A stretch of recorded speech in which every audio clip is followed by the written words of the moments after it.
Welcome back to Apex Sci-Fi. The Xylthari sovereignty did not understand the concept of a budget. To them, war was a sacred art form and their weapons were masterpieces. A single Xylthari Starlance infantry rifle took 3 years to craft. It was made of psych-reactive crystal, powered by a miniature zero-point core, and could vaporize a target at 3 kilometers with a beam of coherent violet plasma. Their soldiers were poets and scholars, clad in regenerative liquid metal armor that could heal a puncture wound in seconds. When the Xylthari looked at the United Terran colonies, they didn't see a threat. They saw a messy, disorganized species that still used gunpowder, internal combustion, and, most hilariously, physical metal bullets. They launched their invasion of the Oakhaven system with a flourish of elegance. Their ships, shaped like shimmering glass feathers, bypassed human orbital mines with ease. In the first 48 hours, the Xylthari won every single engagement. They destroyed the Terran Fourth Fleet. They landed on the capital world and wiped out the local defense garrisons. For every one Xylthari soldier that fell, 50 humans were buried. High Exarch Valerius of the Xylthari sat in his floating command spire, looking at the casualty reports with a satisfied smile.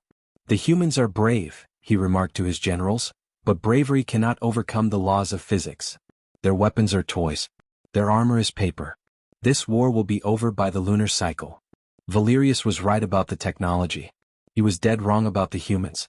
While Valerius was celebrating his artistic victory, 5 light-years away the Terran Logistics Command, known simply as LOGCOM, was doing something the Xylthari hadn't even considered. They weren't mourning. They weren't panicking. They were opening spreadsheets. You see, a human doesn't view war as an art. A human views war as a manufacturing bottleneck. The Xylthari Starlance was a perfect weapon, but it required rare isotopes found only in 3-star systems. The human standard issue Mark IV kinetic rifle was a different beast. It was essentially a pressurized magnetic tube that threw a piece of lead copper alloy. It was ugly. It was loud. It kicked like a mule. But a human factory could build 10,000 of them in the time it took a Xylthari artisan to polish a single crystal lens. On the moon of New Detroit, the automated assembly lines began to scream. These weren't laboratories, they were cathedrals of soot and steel. Massive robotic arms, moving faster than the eye could follow, stamped out rifle receivers by the millions. Forges the size of mountains poured out billions of tons of standard 10mm slugs. This was the logistics of spite. The Xylthari began to notice the change in the 3rd week. Valerius stood on the balcony of his occupied palace on Oakhaven, watching a fresh wave of human resistance emerge from the sewers and the forests. His elite guard fired their Starlances, turning the front row of humans into ash. But as soon as one human fell, 2 more took their place. And every single one of them had a Mark IV rifle. "Where are they getting the equipment?" Valerius demanded. "We have destroyed their orbital shipyards. We have blockaded their primary jump gates." His intelligence officer looked at a holographic map, his glowing eyes flickering with confusion. "They aren't using the jump gates, Exarch. They're using the long haul. They have converted millions of civilian mining barges and asteroid haulers into makeshift cargo ships. They are coming from every direction. We destroy 10 ships and 20 more appear on the scanners." The Xylthari sovereignty relied on quality. Their ships were fast, but they required constant maintenance from specialized engineers. The human fleet was a swarm of standardized ugly.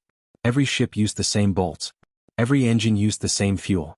Every pilot could fly every craft because the controls were exactly the same. Then came the ammunition crisis. A Xylthari Starlance is a devastating weapon, but it has a fatal flaw. The zero-point core eventually needs to be recalibrated by a master technician. After 3 weeks of constant fighting, the Xylthari weapons began to dim. The liquid metal armor began to lose its regenerative properties as the internal nanite vats ran dry. Valerius looked out at the battlefield. The humans were charging across the mud. They were filthy, tired, and outclassed. But they had something his men did not. They had crates. Every human drop pod that slammed into the dirt wasn't filled with soldiers. It was filled with ammo. Millions upon millions of boxes of 10mm slugs. The humans weren't trying to out-aim the Xylthari, they were trying to drown them in lead. "They are throwing rocks at us," a Xylthari commander screamed over the comms. "My lance is depleted. My armor is at 10%. Requesting resupply." "Resupply is 4 months away," the logistics officer replied, his voice shaking. "The artisan guilds are working as fast as they can, but the crystal growth takes time. The humans didn't give them time. The Terran Logcom had calculated the Xylthari kill rate. They knew exactly how many humans the aliens could kill per hour. And they simply ensured that the replacement rate was 5% higher. They treated human life as a variable in an equation of attrition. It was cold. It was brutal.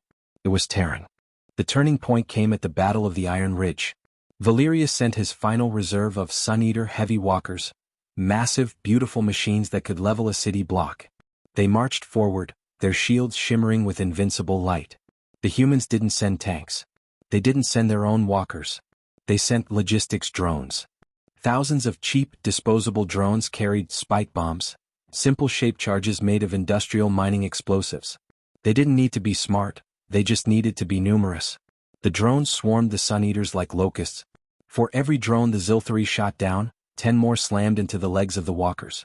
The invincible shields flickered and died under the sheer volume of physical impacts. By the end of the month, the Xylthari sovereignty was in full retreat. Not because they had lost their courage but because they had run out of masterpieces. Valerius was captured in his command spire. He wasn't taken by a heroic general or a legendary warrior. He was arrested by a tired-looking human quartermaster who was checking a digital clipboard. "You." Valerius spat, looking at the man's muddy boots. "You have no honor. You have no art. You fought like animals." The quartermaster didn't even look up from his screen. "Art doesn't win wars, pal. Pallets do. You guys spent 3 years making one gun. My factory made $1 million this morning. You didn't lose to an army. You lost to a supply chain." The quartermaster marked a box on his screen. "Now get in the transport. I've got 40 more of you to process before lunch, and the next shipment of handcuffs just arrived from Mars. Standard size. Fits everyone." As the Xylthari were led away, they looked up at the sky. It wasn't filled with majestic warships. It was filled with millions of identical, blocky, gray Terran freighters. They moved with the terrifying rhythmic precision of a heartbeat. The galaxy learned a lesson that day. You can be faster than a human. You can be smarter than a human. You can even have better technology. But you should never, ever try to outproduce a human who has a grudge. Because once the factories of Earth start screaming, they don't stop until the enemy is buried under a mountain of standard-issue spite. This has been Apex Sci-Fi. We don't need a miracle when we have a production line. If you enjoyed this look at the terrifying power of human logistics, hit that like button. Comment below, what is more important in a war, the best weapon or the most weapons? Subscribe for the next chapter of Terran Ascendance, the 48-hour rule. The ships are loaded. The line is moving.